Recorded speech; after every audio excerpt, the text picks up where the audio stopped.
सभी प्रभु प्रेमियों को मेरा प्यार भरा राधे राधे।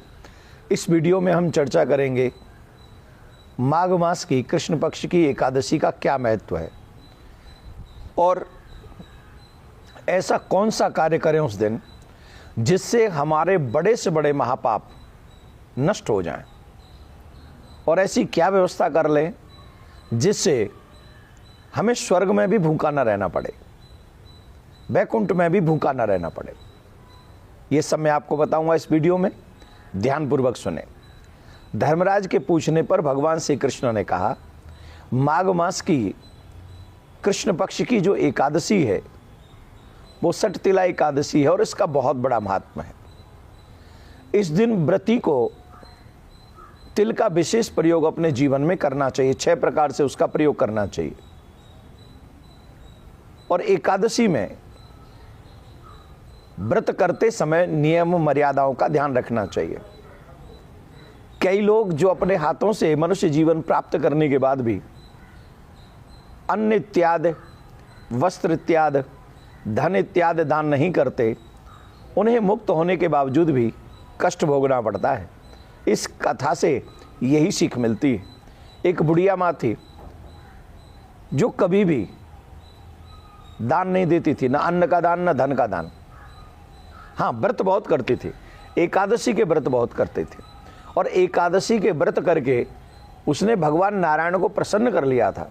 भगवान नारायण जानते थे कि इसने एकादशी का व्रत करके वैकुंठ तो प्राप्त कर लिया है, परंतु ये दान नहीं करती है, तो कोई ऐसा उपाय किया जाए जिससे ये दान करे। तो भगवान स्वयं भिक्षुक बन के आए थे, नारायण भगवान उसके यहाँ। का भिक्षाम दे, तो जानते हो क्या दिया था? कई लोग बहुत कंजूस होते हैं, दान में मिट्टी का ढिला पकड़ा दिया था भगवान को। अब भगवान भी क्या करते, बेचारे चले गए वापस। कुछ दिन बाद बुढ़िया माँ का जो है स्वर्गवास हो गया, वैकुंठ में गई। बड़े अच्छे अच्छे संसाधन थे, बहुत अच्छे अच्छे संसाधन थे वैकुंठ में, लेकिन तड़प रही थी। तड़प किस लिए रही थी? कुछ खाने को नहीं मिल रहा था। अब खाने को क्यों नहीं मिल रहा था? बोले खाने को कुछ दिया ही नहीं था, आपने अन्नदान किया ही नहीं था। तो माँ ने जब पूछा तो भगवान ने कहा कि देखो, आपने कुछ भी दान नहीं किया है जिससे हम आपको यहाँ कुछ उपलब्ध करा सके। फिर भगवान ने उपदेश दिया और तिल के दान को महत्वपूर्ण बताया। तिल के दान करने से तुम्हारा यहाँ जो ये कष्ट है ये दूर हो जाएगा। तो भगवान ने कहा कि इस एकादशी का नाम है सटतिला एकादशी, अर्थात 6 प्रकार से एकादशी के दिन तिल का प्रयोग करना चाहिए। पहला, जल में तिल डालकर स्नान करना चाहिए, तिल का उबटन करना चाहिए, तिलों से हवन करना चाहिए, तिल मिश्रित जल पीना चाहिए, तिल का दान करना चाहिए और तिल के व्यंजन बनाकर भगवान को भोग लगाना चाहिए। तिल के 6 प्रकार के इस प्रयोग से अनेक प्रकार के महापापों का नाश हो जाता है। जो भी मनुष्य 6 प्रकार के इन तिल के प्रयोग को करता है। और पुराणों में एक और कथा आती है कि दालभ्य ऋषि ने पुलस्त ऋषि से मनुष्यों को पाप से मुक्त करने का उपाय पूछा था। तब पुलस्त ऋषि ने माघ मास की सटतिला एकादशी का महत्व बताया और उन्होंने कहा कि इस दिन उपवास, जागरण, तिल से हवन, दान करना चाहिए तिल का। इस कार्य को करने से बड़े बड़े पापों का नाश हो जाता है। तो इस सटतिला एकादशी का व्रत हम 14 तारीख को रखेंगे, 14 जनवरी को, और इसका पारायण का जो समय होगा वो पारायण का समय होगा 15 तारीख को। वो मैं आपको बताता हूँ। ब्रह्म मुहूर्त में उठना है, स्नान करना है, स्नान के जल में तिल डालना है, तिल डाल के स्नान करना है, फिर उबटन लगाना है। हम तो कह रहे तिल के लड्डू बना लीजिए, भगवान को भोग लगाइए, है ना। हवन कीजिए, तिल से हवन कीजिए और दान भी थोड़ा बहुत कर दीजिए, आदि आदि ये सब 6 प्रकार से प्रयोग कीजिए।